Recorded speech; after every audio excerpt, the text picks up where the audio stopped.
تو単位になってる場合もいたんですよ。انہوں نے کہا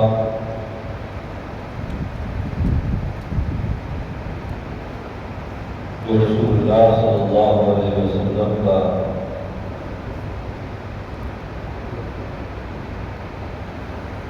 اور دین اسلام کا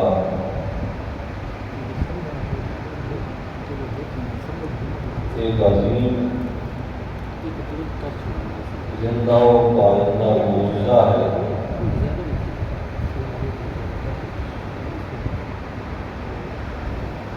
اور قیامت تک آنے والی انسانیت کے لیے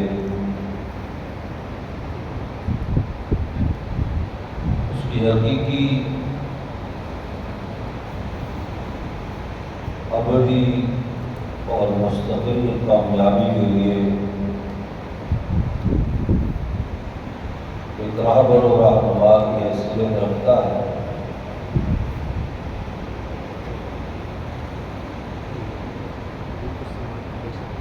اس میں اللہ رب العزت نے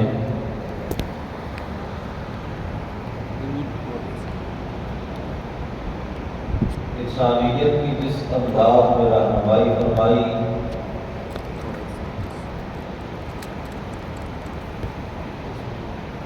تھوڑے سے غور و فکر کے نتیجے میں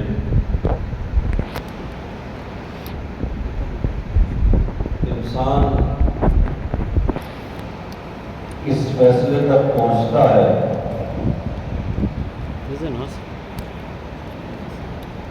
کہ انسانیت کی فلاح و بہبود کے لیے، اس کی دنیاوی اور اخروی کامیابی اور کامرانی کے لیے جو انداز، جو طریقہ کار اور جو اسلوب قرآن پاک نے بیان کیا ہے،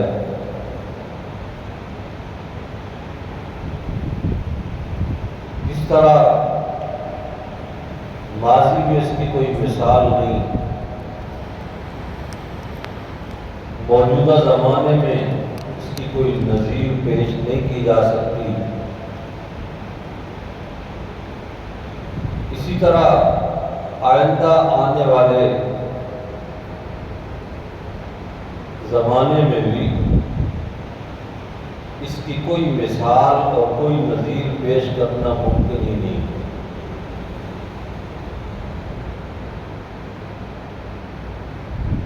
آپ یہ جانتے ہیں کہ قرآن پاک کے نزول کا جو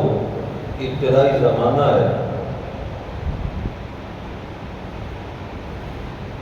اس کے اولین مخاطب عربی جاننے والے خطہ عرب کے حجاز کے لوگ تھے،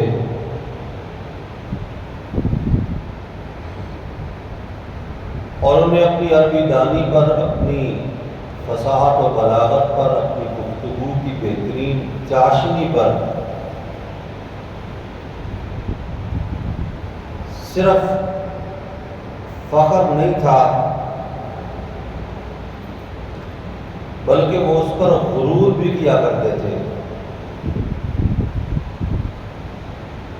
اس لیے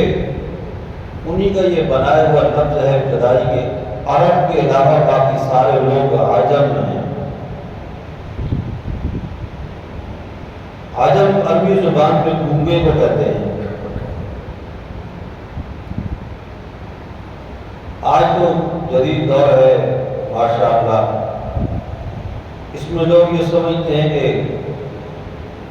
بہترین گفتگو کرنے والا انسان وہی ہے کہ جس کی گفتگو میں انگلش کا استعمال زیادہ سے زیادہ ہو، انگریزی جانتا ہو، انگریزی کے محاورات سے واقف ہو، اور اس بنیاد پہ لوگوں میں اس کو پذیرائی ملتی ہے، اس کا احترام ہوتا ہے۔ لیکن ان لوگوں نے اپنی زبان کے اندر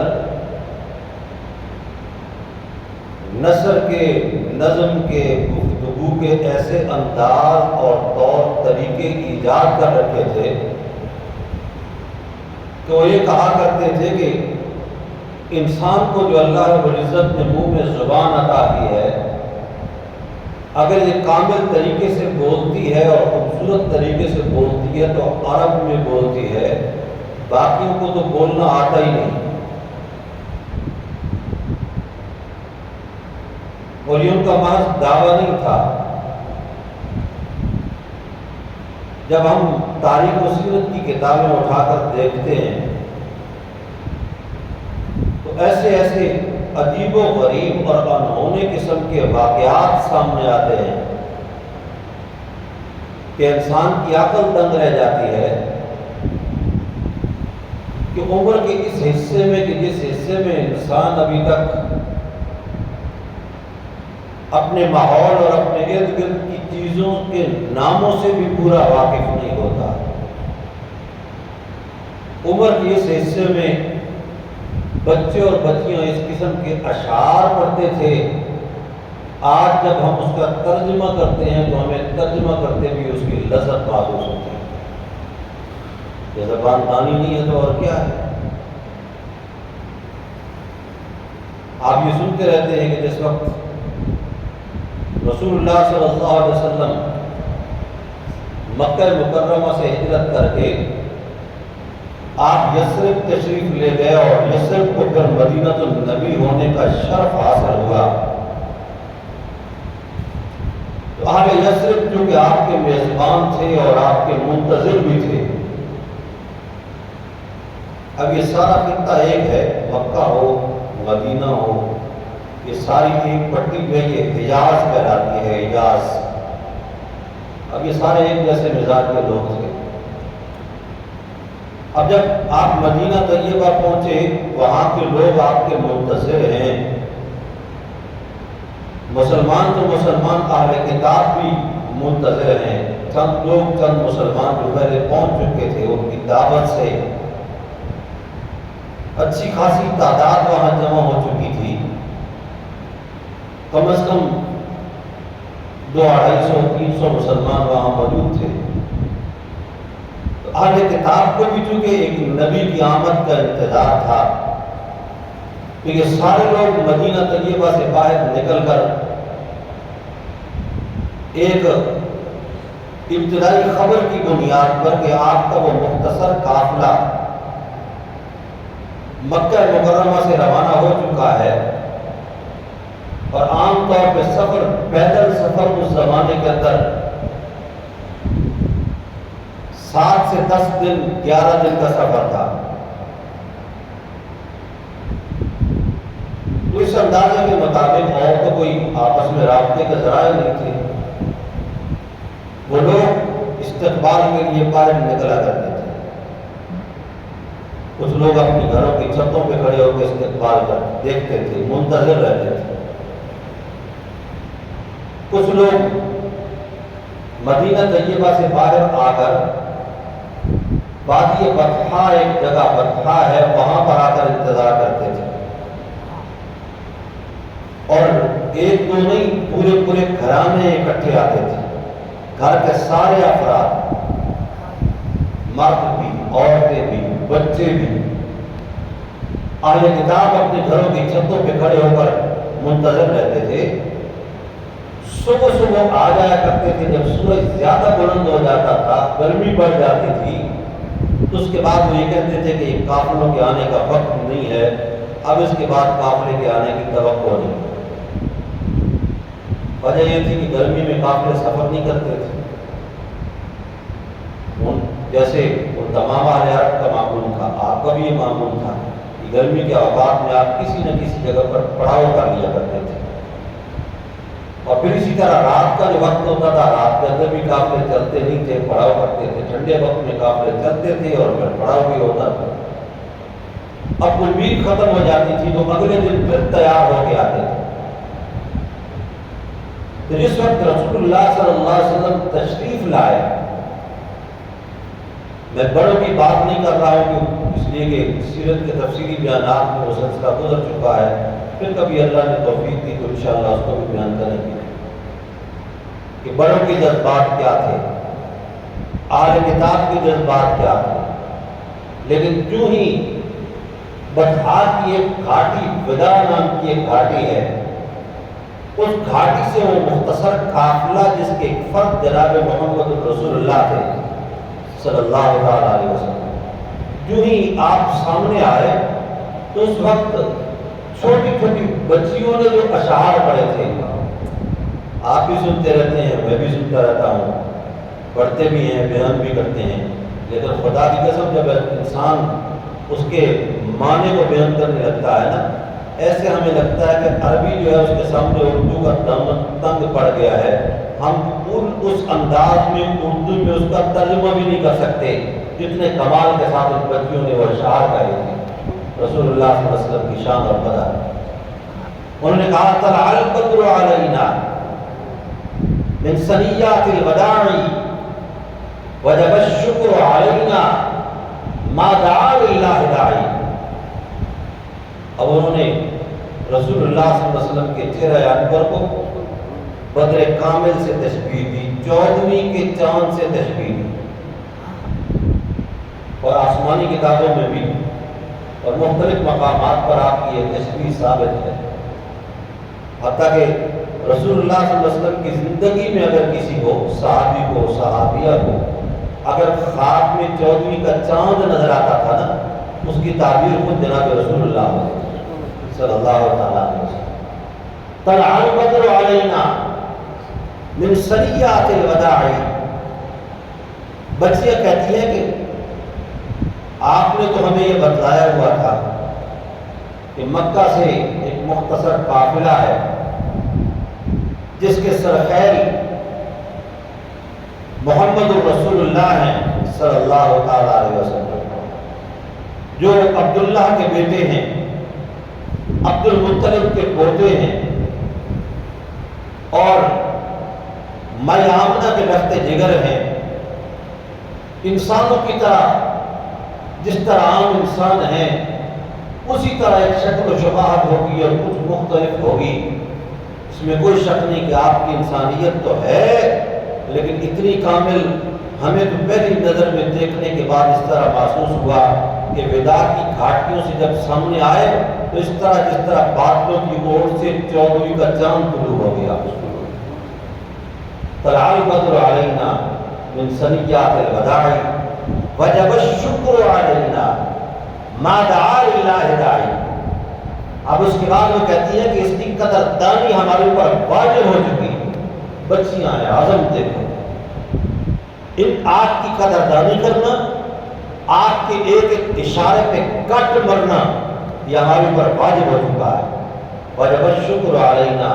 ما دعا للہ داعی، جب تک اللہ کے رسول اللہ کے دین کے لیے دعوت دیتے رہیں گے، ہم اپنی جانوں کے نذرانے اللہ کے رسول صلی اللہ علیہ وسلم کی ایک اشارے عملوں پہ قربان کرتے رہیں گے۔ اب دیکھو اتنے چھوٹے بچوں میں کہ جن کو ابھی تک چیزوں کے ناموں کی بھی پوری تعلیم نہیں ہوتی، جس کا مطلب یہ ہے کہ یہ چیزیں ان کی گھٹی کے اندر پڑی تھی۔ اسی لیے اللہ رب العزت نے جو رسول اللہ صلی اللہ علیہ وسلم کو معجزات عطا فرمائے، ان معجزات میں سب سے بڑا معجزہ قرآن پاک ہے، اور ہمارے لیے مقام شکر نہیں ہے کہ وہ معجزہ آج تک ہو بہو زندہ تابندہ میرے اور آپ کے سامنے موجود ہے۔ سب سے بڑا معجزہ جناب محمد رسول اللہ کا یہ قرآن پاک۔ اب معجزہ کیا ہوتا ہے؟ آپ سن چکے ہیں، کئی مرتبہ بات آ چکی ہے۔ معجزہ وہ ہوتا ہے کہ جس کو دیکھنے والے نہ مان رہے ہوں نا، اگر پہلے تو دیکھنے والے جب اس معجزہ کو دیکھیں تو ان کے عقل میں یہ بات آئے، ضمیر کہنے لگے کہ یہ کسی عام انسان کی بات نہیں ہے،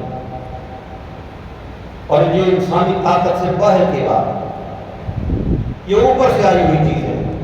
خود کہنے لگے۔ اب دیکھو جن کو اپنی زبانداری پہ اتنا ناز ہو، بچے بچیاں شاعر ہوں، عورتوں کے اشعار انسان سنتا ہے تو انسان حیران رہ جاتا ہے۔ دیکھو حضرت بی بی فاطمہ ہے رضی اللہ تعالیٰ عنہ، شاعرہ نہیں تھی، یہ بات ذہن میں رکھی۔ رسول اللہ صلی اللہ علیہ وسلم کے گھرانے میں آپ کے ازواج مطہرات باقاعدہ شعر و شاعری نہیں کرتی تھی، رسول اللہ صلی اللہ علیہ وسلم بھی باقاعدہ شعر و شاعری نہیں کرتے تھے۔ قرآن کہتا ہے وما علمنا الشعر وما ينبغي له، ہم نے تو اپنے پیغمبر کو شعر سکھایا ہی نہیں، وما ينبغي له، اور آپ کے شایان شان بھی نہیں کہ ہم آپ کو شعر سکھائیں۔ کیا مطلب یہ کہ قرآن جیسی کتاب موجود ہے، اب شعروں کی کیا ضرورت ہے، اشعار کی کیا ضرورت ہے؟ تو ازواج مطہرات کی باقاعدہ شاعرہ نہیں تھی، آپ کی بیٹیاں شاعرہ نہیں تھی، لیکن کبھی کبھی جب بے ساختہ کوئی بات زبان سے نکلتی تو خود بخود شعر کی طرح جڑ کر منظم ہو کر سامنے نکلتی تھی، اور اس میں اتنی خوبصورتی ہوتی تھی، اتنی اس میں گہرائی ہوتی تھی، اتنی اس میں پہنائیاں ہوتی تھی کہ انسان کی عقل دنگ رہ جاتی ہے۔ جب رسول اللہ صلی اللہ علیہ وسلم کی وفات ہوئی تو بی بی فاطمہ نے کہا صبت علیہ مصائب لو انہا صبت علی الایام سبن لیالیا، کہ لگی کہ آج مصائب کے پہاڑ، مصائب کی تاریخ راتیں، صبت علیہ مصائب لو انہا، یہ پہاڑ غم کے میرے اوپر اتنی شدت سے ٹوٹ پڑے ہیں کہ اگر یہ دلوں کے اوپر ٹوٹتے تو دل راتوں میں تبدیل ہو جاتا۔ دیکھو یعنی ایسے بہترین مقفع قسم کی کلام ہے، سجا بندی ہے، اور حضرت عائشہ صدیقہ رضی اللہ تعالیٰ عنہ کبھی کبھی ان کی زبان سے بھی ایسی باتیں نکل جاتی تھیں۔ خود رسول اللہ صلی اللہ علیہ وسلم نے غزوہ حنین کے موقع کے اوپر کہ جس وقت آپ جا رہے ہیں دشمن کے تیروں کا سامنا کرتے ہوئے، جس طرف سے تیروں کی بچھاڑ ہو رہی ہے آپ اسی طرف جا رہے ہیں، اس لیے کہ آزمائش اتنی بڑی تھی، کافی ساری تعداد صحابہ کرام کی زخمی ہو کر گر چکی تھی، اور بہت بڑی تعداد جب نرغے میں آئی تو ان کو رسول اللہ صلی اللہ علیہ وسلم کی سمت کا، آپ کہاں کھڑے ہیں، آپ کی جگہ کا احساس، آپ کے مقام کا احساس، یعنی جس جگہ پر جس موقع پر آپ کھڑے موجود تھے وہ بھی احساس میں نہ رہا، جدھر کسی کا منہ آیا وہ نکل گیا، 2-4 کلومیٹر دور پہنچ گیا جدا ہو کر، اس وقت خود اکیلے رہ گئے رسول اللہ صلی اللہ علیہ وسلم، لیکن آپ نے پشت نہیں کی، آپ نے اپنا سینہ تیروں کی طرف رکھا اور چلتے جا رہے ہیں اور چلتے جا رہے ہیں، اور اپنی زبان مبارک کی الفاظ ہیں انا النبی لا کذب انا ابن عبد المطلب، سنو میں نبی ہوں اور میری نبوت میں کوئی ذرہ برابر خلاف حقیقت بات نہیں ہے، وانا ابن عبد المطلب، اور سنو اگر کسی کو پہچاننے کے اندر غلطی ہو تو میں عبد المطلب کا پوتا ہوں، جو اسی تمہارے قریب کی زمین مکہ کے اندر میں پیدا ہوا، شناخت کر لو اور پہچانو، آج تمہارے تیر میرا راستہ نہیں روک سکتے۔ اب یہ اشعار نہیں تھے لیکن کلام بڑی خوبصورت ہے، اس لیے رسول اللہ صلی اللہ علیہ وسلم کو جو معجزہ سب سے بڑا عطا کیا گیا ان لوگوں کا مقابلہ کرنے کے لیے کہ جس میں ان کی عقل تسلیم کرنے لگے کہ یہ کوئی انسان کی طاقت والی بات نہیں ہے، یہ اوپر کی طاقت سے بنی ہوئی کتاب ہے۔ ان کا ایک شاعر تھا جس کا نام ولید تھا، ولید بڑا نام ہے اس کا عربی دیوانوں میں، ولید کی لوگ اتنی تعظیم کرتے تھے وہ صرف اس کی شاعری کی بنیاد پر کہ جس طرح وہ اپنے جھوٹے خداؤں کا سجدہ کیا کرتے تھے، 360 بت انہوں نے جو مکہ مکرمہ میں رکھے تھے ان کے سامنے وہ سجدہ کرتے تھے، اس ولید کو بھی سجدہ کرتے تھے۔ ولید جس مجلس میں آتا تھا سارے یکدم اٹھ کے کھڑے ہو گئے، تو سجدہ لے لو گے اس کے سامنے، کیوں جی دیکھو جی اس کے مقابلے کا قادر علی الکلام، گفتگو کے اندر قدرت رکھنے والا آدمی موجود کوئی نہیں، ہمارے عرب کا تو فخر ہے کہ ہم کلام کرنے میں ماہر ہیں، اور ہمارے پورے عرب کا فخر یہ ولید ہے، اس کا کیا مقابلہ ہو سکتا ہے، جس کی تو تعظیم اور اس کی شان تو معبودوں جیسی شان ہے، اس کا اس کو متعلق کہا کرتے ہیں۔ اتفاق سے وہ مکہ میں آ گیا، اور جب وہ مکہ میں آتا تھا تو لوگوں کا مقابلہ شروع ہو جاتا تھا، اور بڑے بڑے شعراء جو ہیں اس مقابلے کے اندر پھر شاعروں کو نمبر دیتے تھے، اور اعزاز بھی شاید ہوتے ہوں گے اس زمانے کے اعتبار سے، لیکن اعزاز یہ ہوتا تھا کہ سب نے اپنی شاعری کو لٹکانا ہے کعبۃ اللہ کی دیوار کے ساتھ، اور جس کی شاعری سب سے زیادہ پسندیدہ قرار پائے، جو جیت جائے، اس کی شاعری کو کافی دنوں تک وہاں اس کے اوپر لٹکایا جائے۔ ابھی اس کو اس لیے کہ کعبۃ اللہ کے شرف کے وہ قائل تھے، اس کی تعظیم اور عظمت کے قائل تھے، اس کی شاعری کو انہوں نے دیوار سے لٹکانا ہوتا تھا۔ تو مختلف لوگ اپنے اپنی شاعری کے نمونے پیش کرتے رہے. کوئی شاعری لے کے آتے تھے، کوئی سیدھی سادھی کلام لیکن اس کے اندر گہرائی والے معنی ہوں، اس قسم کی چیزیں لاتے تھے. جب یہ کام شروع ہوا نا، رسول اللہ صلی اللہ علیہ وسلم پر سورہ کوثر اتر چکی تھی. آپ نے اپنے صحابہ کرام کو کہا کہ سورہ کوثر کو لکھو اور لکھ کر اس کو بھی ساتھ لٹکا دو، دیکھتے ہیں کہ یہ ان کا ضمیر کیا فیصلہ کرتا ہے. سورہ کوثر کو کعبۃ اللہ کی دیوار سے لٹکا دیا گیا. جب وہ نمبر لگانے والے شاعر آئے تو اکثر تو ظاہر بات ہے دل کے اندر بغض بھی تھا، دیکھ کر واپس چلے گئے. لیکن ولید جو تھا نا ان میں سب سے بڑا شاعر، وہ آیا، اس نے ایک مرتبہ پڑھا انا اعطیناک الکوثر فصل لربک وانحر ان شانئک هو الابتر. اس نے پڑھا ایک مرتبہ، دو مرتبہ، تیسری مرتبہ. اس کے ضمیر نے کہا آج کعبۃ اللہ کے پاس کھڑے ہو کر غلط فیصلہ نہیں کرنا. قلم نکال کے نیچے اس نے لکھا واللہ ما ھذا کلام البشر انا اعطیناک الکوثر فصل لربک وانحر ان شانئک هو الابتر. اور نیچے اس نے بڑا واضح نمایاں کر کے لکھا واللہ ما ھذا کلام البشر، خدا کی قسم یہ کسی انسان کا کلام نہیں ہو سکتا. اس حوالے سے اگر انسان اگر گفتگو شروع کرے تو بات بہت لمبی ہو جائے گی. قرآن پاک کا اعجاز ہے، قرآن پاک کا معجزہ ہے کہ ہر آدمی کے ذہن کے مطابق اس قرآن میں گفتگو موجود ہے. اگر کسی کی طبیعت لمبی بات سن کر ماننے کو آمادہ ہوتی ہے، طبیعتیں مختلف ہوتی ہیں.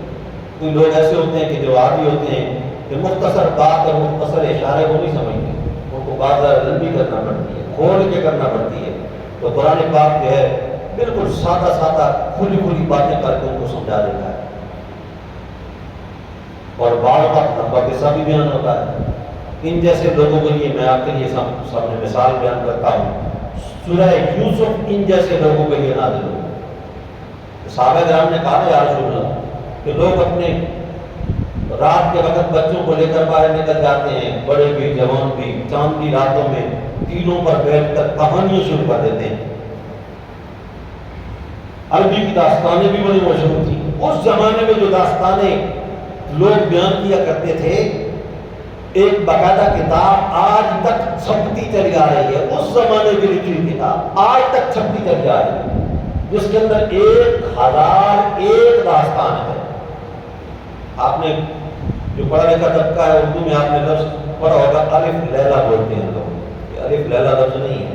الف و لیلہ، اور اصل پورا لفظ ہے الف و لیلہ و لیلہ، یعنی 1001 رات میں مکمل ہونے والی داستان. 1001 رات میں تو پوری 1001 داستان کتابوں میں چھپی ملتی ہے. ہمارے پاس جو کتابیں موجود ہیں، اور وہ لوگ شروع کرتے تھے اس کو سنانا، اور بچے بیٹھتے تھے، اس کے اندر بادشاہوں کے قصے ہیں، حالات ہیں، کلام کی خوبصورتی بھی ہے. پھر ایسے منہمک ہو جاتے تھے کہ رات گزرتے ہوئے احساس بھی نہیں ہوتا تھا. اور وہ چاندنی راتوں میں عام طور پر یہ قصے گوئیاں کرتے تھے. صحابہ کرام نے عرض کی یا رسول اللہ آپ بھی ہمیں کوئی بہترین قسم کا باز اور بہترین قسم کا قصہ سنا دیں کہ جس میں عبرت ہو، نصیحت ہو، سبق ہو، واعظ ہو، اور تاکہ ہمارے اولادیں اس کو پڑھیں اور نسلیں اس کو پڑھیں، اس سے فائدہ حاصل کریں. صحابہ کرام نے جب یہ بات کی، اللہ رب العزت نے اپنی قدرت اور مشیت کے ساتھ سورہ یوسف کو نازل کر دیا. اور سورہ یوسف میں قدم قدم پر نصیحتیں ہیں، عبرتیں ہیں، سبق ہیں، واعظ ہیں. تو اس قسم کی طبیعتیں جو لمبی باتیں سننے کے عادی ہیں، ان کے لیے اللہ رب العزت نے مفصل واقعات انبیاء علیہ السلام کی ان کو بیان کی. بعض لوگ زمینداری کے شعبے سے وابستہ ہوتے ہیں، اور ہمارے انسانیت کی جو آبادی جو ہے اس میں اکثریت کا تعلق زمینداری کے ساتھ، کوئی براہ راست وابستہ ہے، کوئی انڈائریکٹ وابستہ ہے زمین کے ساتھ. زمین اسی لیے تو لوگ زمین کے لیے عجیب و غریب الفاظ بولتے ہیں، عجیب و غریب محاورے بولتے ہیں، اس کو اپنی ماں سمجھتے ہیں. اس لیے کہ زمین سے سبزہ جو پیدا ہوتا ہے، فصل کسی کی بھی ہو، ہر ایک دیکھنے والے کا دل خوش ہوتا ہے. فصل جب پیدا ہو جاتی ہے تو صرف زمیندار اور کسان کا فائدہ تو نہیں ہوتا، سارے لوگ اس سے فائدہ اٹھاتے ہیں، انسانیت کا مفاد اس سے وابستہ ہے۔ اس لیے قرآن پاک میں اللہ رب العزت نے کبھی بارشوں کی مثالیں دے کر باتیں سمجھائیں، کبھی باغات کی مثالیں دے کر باتیں سمجھائیں، کبھی اللہ رب العزت نے زمین سے اگنے والے دانوں کی مثالیں ان کو بیان کر کے باتیں سمجھائیں، اور کبھی کبھی اتنی سادہ سادہ انداز میں اللہ نے بات سمجھائی کہ پوری دنیا زور لگا لے اس کا انکار کرنے کے لیے۔ کوئی بڑے سے بڑا عیسائی مناظر مقابلے میں آ جائے، قرآن پاک کے اس سادہ سے دو لفظ جو ہیں ان کا توڑ کرنا چاہے، اس کو رد کرنا چاہے، قیامت کی صبح تک وہ اس کا رد نہیں کر سکتا۔ اور بعد میں آپ کو بتلاتا ہوں، عیسائیوں کا نظریہ یہ تھا حضرت عیسیٰ اور حضرت مریم علیہ السلام کے متعلق کہ یہ خدا ہے، معبود ہے۔ معبود سمجھتے ہو؟ اب اتنا عرصہ ہو گیا، اتنی بات تو سمجھ آنی چاہیے۔ معبود وہ ہے کہ جس کو کسی کا حال پوچھنے کی ضرورت نہ پڑے، بغیر پوچھے اس کو ہر وقت حال معلوم بھی ہو، اور کسی کا کام بنانے کے لیے کسی سے اجازت نہ لینا پڑے، کسی آلے مادے اور واسطے کو استعمال کرنے کی ضرورت نہ پڑے، جانتا بھی خود بخود سب کچھ ہو اور سب کچھ کرنے پر قادر ہو، اس قسم کی صفتوں کا قائل ہو کر جس کو پکارا جائے اس کو معبود کہتے ہیں۔ اب وہ کہتے تھے حضرت عیسیٰ و مریم معبود ہیں، چنانچہ جب کبھی مشکل پیش آتی تھی تو ان کو پکارا کرتے تھے، وغیرہ ان کی فریاد کرتے تھے، یا عیسیٰ یا عیسیٰ یا مریم، اس کے وظیفے پڑھتے تھے، وہ لوگ خدا سمجھتے تھے۔ لقد کفر الذین قالوا ان اللہ ثالث ثلاثہ، قرآن کہتا وہ لوگ اپنے دین کے انکاری اور کافر ہو چکے ہیں جو یہ کہتے ہیں کہ اللہ رب العزت تین میں سے کا تیسرا ہے۔ کیا مطلب کہ خدا کی ذات تین افراد کا مجموعہ ہے، ایک اوپر ہے، ایک باپ ہے، اور ایک اور یعنی اوپر ہے وہ باپ ہے، اور ایک بیٹا اور ایک ماں ہے۔ اس کے وہ قائل ہیں کہ سب کچھ کر سکتے ہیں، بلیاں سوار سکتے ہیں، اولادیں دے سکتے ہیں، رزق سے نواز سکتے ہیں، غم دور کر سکتے ہیں، بیماریاں ٹال سکتے ہیں، ان باتوں کے وہ قائل ہیں۔ اب قرآن نے ان کو یہ جواب دیا، بہت لمبی بات نہیں، مختصر بات ہے۔ ہمیں عیسیٰ و مریم کو معبود سمجھنے والوں کبھی یہ بھی غور کیا ہے کانا یاکلان الطعام، عیسیٰ و مریم تو کھانا کھایا کرتے تھے؟ بات سمجھے نہیں سمجھے؟ اب اس میں تھوڑا سا غور کرو، کوئی اس کے لیے ڈگری کی ضرورت نہیں، بڑی لمبی چوڑی تعلیم کی ضرورت نہیں۔ قرآن کہہ کیا گیا ہے؟ قرآن کہنا یہ چاہتا ہے کہ جو کھانا کھائے، روٹی کھائے، اب اس کو روٹی کا ایک لقمہ منہ میں ڈالنے کے لیے کتنے لمبے پروسیس سے گزرنا پڑتا ہے، کتنی محتاجیاں آتی ہیں۔ سب سے پہلے زمین، پھر زمین کو اندر کو اوپر ہل چلانا،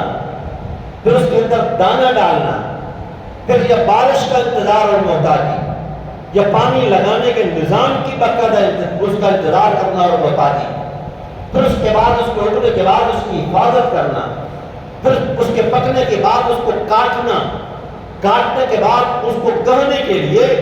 پرانے زمانے میں بیلوں کی محتاجی، اس دور میں تھریشروں کی محتاجی، دانے اور بھوسے کو جدا کر کے پھر دانے کو سنبھالنے کے لیے اس کے لیے باقاعدہ بوریوں کی محتاجی، پھر پیسنے کے لیے مشینوں کی محتاجی، پھر اس کو گوندنے کے لیے پانی اور برتنوں کی محتاجی، پھر اس کو پکانے کے لیے آگ اور تپے کی محتاجی۔ جس عیسیٰ و مریم کو ایک لقمہ منہ میں ڈالنے کے لیے اتنی محتاجیوں سے گزرنا پڑے، وہ مشکل کشا اور حاجت روا اور معبود نہیں ہو سکتے۔ معبود تو وہ ہے جسے کبھی بھوک نہیں لگتی۔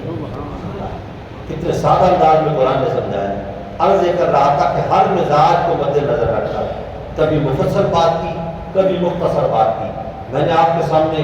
سورہ عصر کی تلاوت کی ہے، انشاءاللہ آئندہ جمعے اسی سورہ عصر سے متعلق مختصر ہونے کے باوجود اس میں کتنے مفہوم اور مطالب ہیں، امت کے لیے، انسانیت کے لیے کتنا بڑا فاض اور درس ہے، انشاءاللہ آئندہ جمعے بیان کریں گے۔ اللہ رب العزت صحیح طور پر قرآن و سنت کو سمجھنے کی، عمل کرنے کی توفیق نصیب فرمائے۔ وما علینا الا البلاغ۔